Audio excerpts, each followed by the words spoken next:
Welcome to Judo for the World, which comes to you from the French capital, Paris. Once again, this city plays host to one of the most exhilarating events on the World Judo Tour, the Paris Grand Slam. This year, the grass slopes of the legendary Accor Hotels Arena are covered in snow, as Paris shivers from a cold snap. But inside, the temperature was just as hot as usual, with thousands of fans filling the stadium to the rafters in anticipation of top-class judo. We'll witness the emergence of some phenomenal young talent as they step up to the mark under the spotlights. We'll bring you a special feature exploring France's love affair with the sport of judo, before returning to see if their current national heroes could raise the roof inside this iconic judo cauldron. We start at under 48 kilograms, where Daria Biledid of the Ukraine is taking the World Judo Tour by storm. At just 17 years of age, the sensational teenager is already European champion and now has 2 Grand Prix titles to her name. Here in Paris, she was looking for her first Grand Slam and flattened the world champion Tanaki Funa in the semi-final. Could Korea's Kang Yoo-jong stop her in the final? Your commentator is former world champion Neil Adams. Biledid, going forwards, only knows how to attack. Now then, Seoinage! Oh, Kang's caught her! Well, she shouldn't have climbed on her back there. That was a mistake from Biledid. The youngster just made a mistake, was looking for the juji, and the Korean continued, took her onto her shoulder. Well, was it a score? Well, she gets a score for it. And now Biledid will have to come from behind. This young lady, though, has the ability. Absolute brilliance in the previous round. Biledid attacks. Now then, is she going to go for the Sangaku? She doesn't want to stay there, Kang. That is not the place to be. And she's going to turn that. She ties up the legs and she turns it into the Sangaku Gatame, and that was brilliant. Absolutely brilliant. She knew exactly what she wanted, and the Korean, well, she shouldn't have stayed there, and she paid the price. She really did. This young lady here is set for great things. I think a future Olympic champion. And she's going to get her medal from the president of the IJF, Mr. Marius Visa. First Grand Slam win for this young lady, and she's just 17 years of age. At under 81 kilograms, Japan were also showing off their youth, as Fujiwara Sotaro made it through to his first World Judo Tour final after this Tayatoshi Ippon against Canada's Antoine Valois-Fortier. There he would face the dynamic Korean Lee Seung-soo, who had been on fire all day, throwing with a mix of devastating techniques. After taking out Alpha Umar Jallo of France, he then breezed past the tough Bulgarian fighter Ivalio Ivanov. And after another Ippon win against Musil of the Czech Republic, the showdown between Lee and Fujiwara was set. Which of these big throwers would come out on top? Well, they both know they've got to attack. Now, 2 Shidos each. Who's it going to be? Really defensive. Lee is defensive now. Fujiwara sets him up. Oh, and he catches him with an Uchimata. And that was brilliant. Right on the edge there. And you can see how defensive Lee is. Fujiwara sets up the right way in, and he goes right the way up the middle there. Beautifully taken Uchimata. Leads with the O-Uchi, then he hops the support leg central, and that's what he needed to do there. Look at the control, look at the Kazushi on the hand, and it was a well-executed Uchimata, and his first ever Grand Slam gold. The under 90 kilograms saw Japan pin their hopes on the young shoulders of Mukai Shoichiro, who faced the tough task of thwarting the incredible Georgian Beka Gviniashvili in the final. At the end of last year, Gviniashvili came back into form with an emphatic win at the World Masters in St. Petersburg. To beat Gviniashvili, Mukai would need nerves of steel. Gviniashvili, definitely the favourite for me. On great form at the moment. World Masters champion. Everybody there was there. And now what's going to happen here? Mukai just celebrated his 22nd birthday just yesterday. Oh, drops in Aggie! Oh my goodness me! It's all over! Mukai has just come in for a Seoinage. He cannot believe it because he was expecting a war here, especially with Gviniashvili, and he just caught him cold.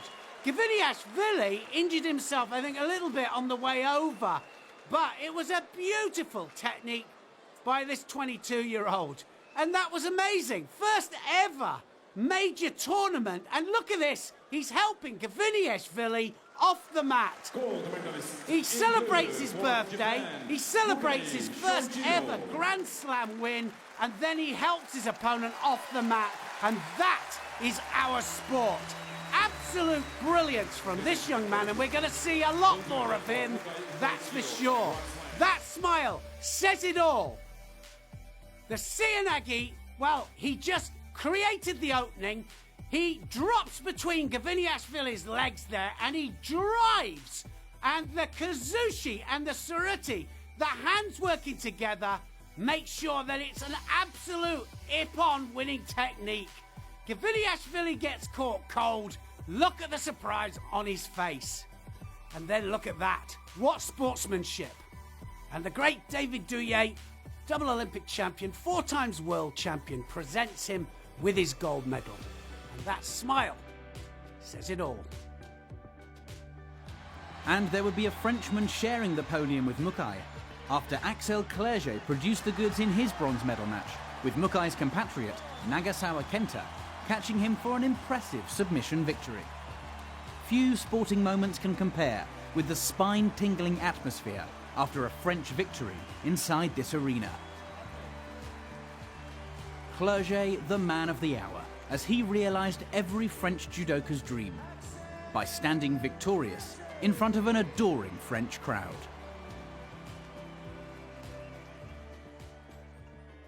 At over 100 kilograms, Japan's men had another chance for gold, as Kageura Kokuro took on Kim Seung-min of Korea.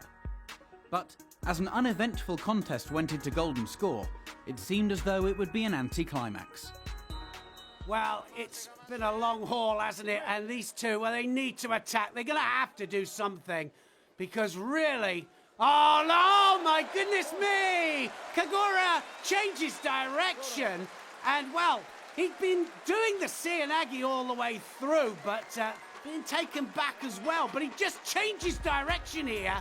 And Kim of Korea goes flat on his back. So what a way to end, because that really was a great change of direction. I wish it had happened earlier, but it was well worth waiting for. He plugged away with the Seoinage all the time, and this time he gets the arms working for the Seoinage, but changes the direction. And Suzuki says, that's what I've been waiting for. Japan were hopeful of gold in the female division of under 70 kilograms, as world champion and world number 1 Arai Chizuru came up against Olympic bronze medalist Sally Conway of Great Britain in the final. Could the Brit cause an upset?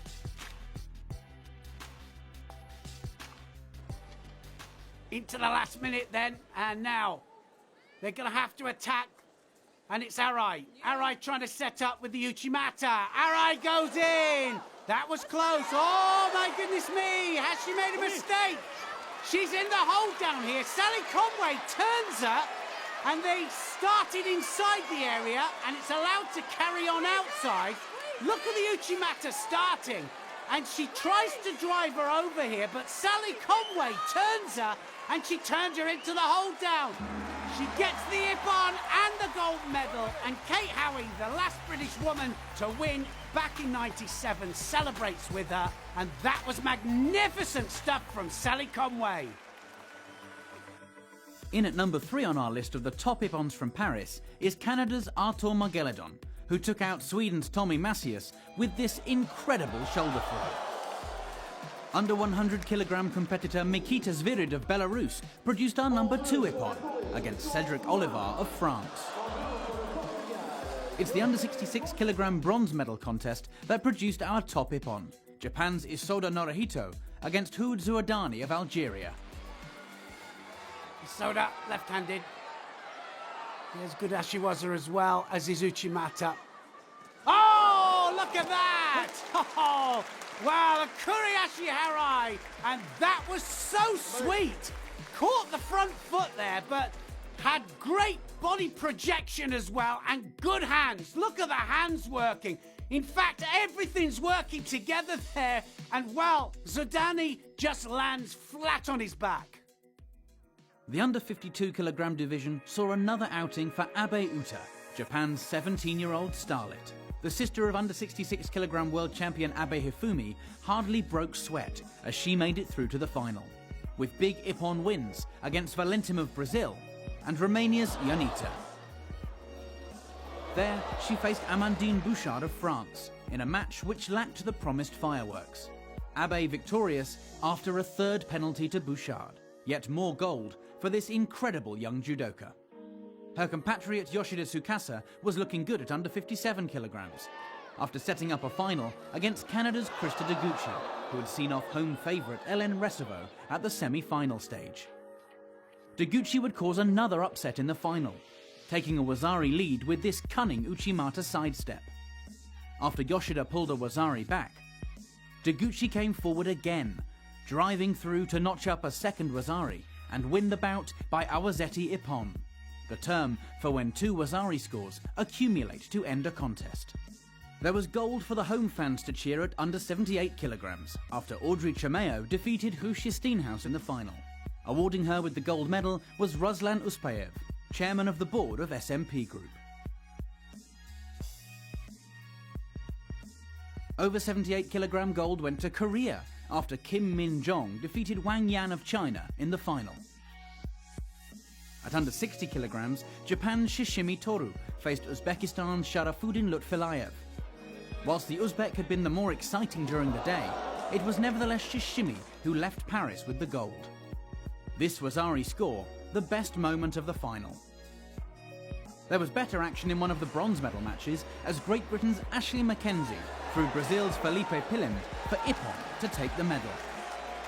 His reaction showed how precious a result here in Paris is to an athlete.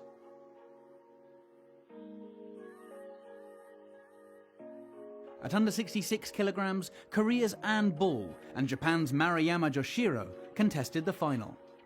Though 2015 world champion Ann was the favourite, Maruyama had showcased some brilliant judo on his path to the gold medal match, his Uchimata in particular worthy of note. But Ann is a tough competitor and had enough nous to overcome Maruyama in the final through superior tactics, taking the win on penalty points. Israel's Minister of Culture and Sport, Mrs. Miri Regev, was on hand to award the under 73 kilogram gold medal to Kosovo's Akil Jakova. After some great judo in his preliminary bouts, he defeated Georgia's 2012 Olympic champion Lasha Shavdatuashvili in the final, throwing for a Wazari and holding on to become Kosovo's first male World Judo Tour gold medalist. Michael Correll of the Netherlands strengthened his position as world number 1 by taking under 100 kilogram gold. Whilst in the bronze medal match, there was a reminder of what judo means to the French. Cyril Marais winning bronze to prompt scenes of pure jubilation inside the Accor Hotel's arena. Judo is truly special to the people of France, and it's this love affair which we now explore.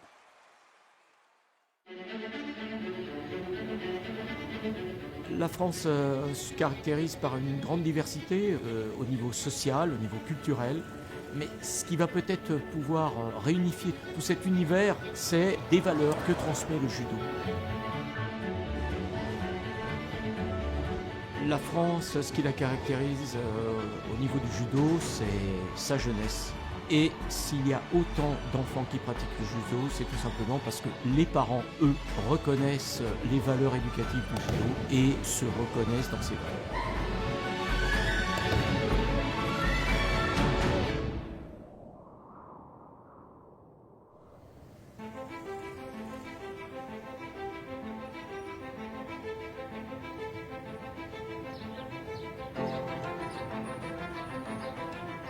Le JKC Nogent qui avait été créé par mon papa, dès que j'ai eu mon diplôme d'État, j'ai commencé les cours. On a commencé, on était 3-4. Depuis 44 ans, ça a évolué et aujourd'hui nous sommes environ 500 licenciés.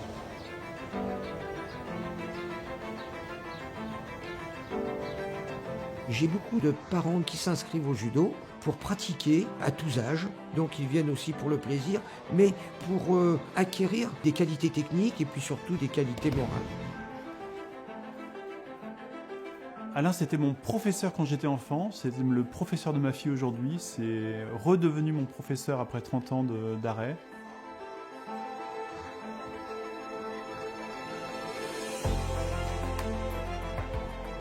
Ce qui est génial avec le judo, c'est qu'on peut le faire à tout âge. Quand je suis sur le tatami avec Victoire, c'est magique parce qu'on partage la même activité, on partage les mêmes passions du sport, c'est ce qui nous rassemble. Victoire, son rêve, c'est d'être un jour championne olympique et c'est possible. Quand on regarde les jeunes qui sont à l'écoute, qui sont les yeux pleins d'étoiles, ça c'est la plus belle des médailles, j'ai envie de dire.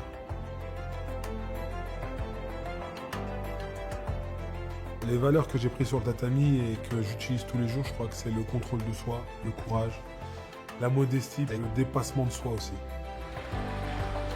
Le judo, c'est un sport avec un code moral et surtout, ça va beaucoup t'aider dans la vie.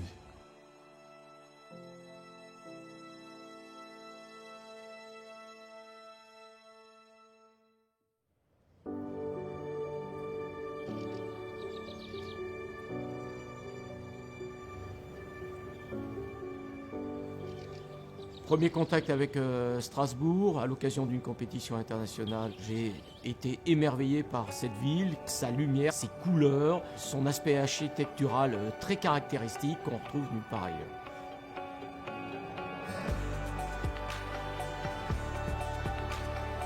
Mes débuts au judo, 4 ans et demi. J'ai suivi papa qui était prof de judo. Ça m'a plu. Du coup, je suis resté dans cette voie-là du judo. J'y suis toujours, 52 ans plus tard. L'envie de transmettre, je crois que quelque part on la reçoit. Je suis un enseignant d'abord et avant tout, parfois un entraîneur. Et ce qui m'intéresse, c'est les notions de respect, d'écoute, d'entraide, de camaraderie. Et ça, c'est des valeurs qui ont tendance des fois à être oubliées et sur lesquelles il y a besoin de revenir dans le cadre du cours de judo.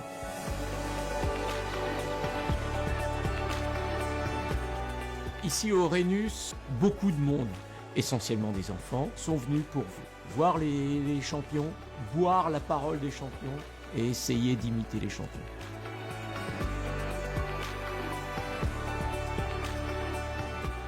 En faisant du judo, on n'apprend pas que des techniques, on apprend le respect, le salut. Bruno m'a dit que je pouvais rencontrer l'équipe de France. J'aimerais bien faire un combat avec Émilie.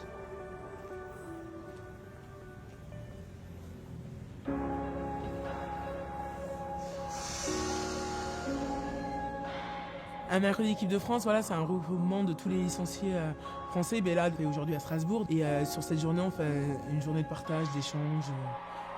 On s'amuse bien.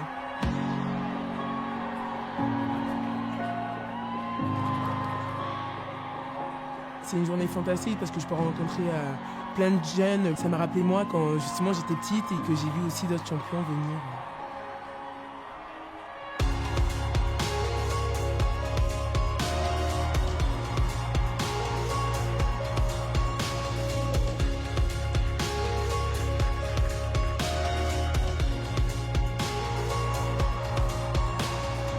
Et je trouve ça important de retransmettre ce qu'on m'a appris, le dépassement de soi, toujours aller chercher plus loin, même si voilà, on doute, mais c'est pas grave, on y va.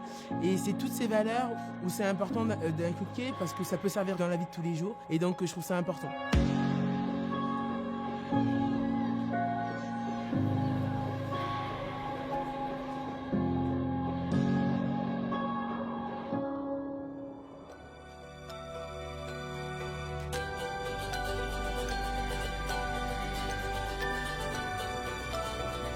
Le judo français reflète exactement la société dans laquelle on vit en France. On a une multitude de personnes qui viennent de différents endroits dans le monde. Et je crois que notre judo aussi, c'est exactement ça. Le judo, physiquement, ça développait leur corps très bien, mais surtout, le judo leur a servi dans la vie de tous les jours.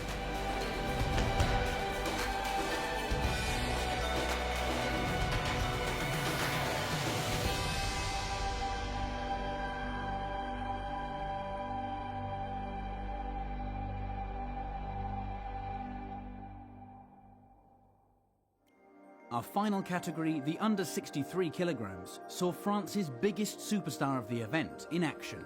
World champion Clarisse Agbegnonu has made it back to the top of the bracket and was here looking for her first home gold in 2 years. She is a devastating thrower, as her opponents found out in Paris. Shi Kuijian of China was the first to feel her power, before a semi-final against Germany's Martina Tridos saw Agbegnonu once again throwing big. This time with a lethal Osotogari. In the final, she would face Japan's Toshiro Miku, who had beaten her nemesis Tina Tursteniak in the other semi-final, catching Slovenia's Olympic champion with a foot sweep. Though the World Masters in December saw Toshiro record her first win over Agbegnonu, there was no doubting the favourite. And as Agbegnonu came into the venue to contest the final, the Accor Hotel's arena anticipated fireworks. 1 minute in, and Toshiro here pushing forwards. Got her first victory over Agbegnonu in the World Masters. But it's 6-1 at the moment. Agbegnonu, though, back to her very best. Now what's going to happen? Soda Makakomi's going to happen, and that was a Wazari scored. Agbegnonu opens up the account there. Crowd love it. Well, first of all, it was Toshiro with the Osoto, but then Agbegnonu readjusts her balance, and Soda Makakomi there takes her down for the Wazari. The crowd loving this. Agbegnonu really taking the fight to Toshiro. She wants this victory badly, especially in front of her own crowd, and she's got it! That was great stuff from her. Wow, she does the Koshiguruma this time, and this time it's a clean ippon.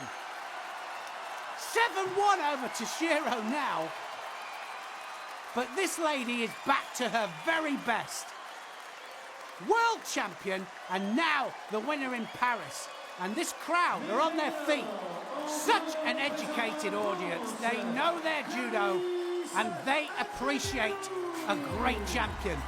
Look at that. She chased it, didn't she? Koshiguruma, and she just takes Toshiro over. Toshiro didn't have a chance. Flat on her back. The referee's arm went right the way up there. That was a clear ippon.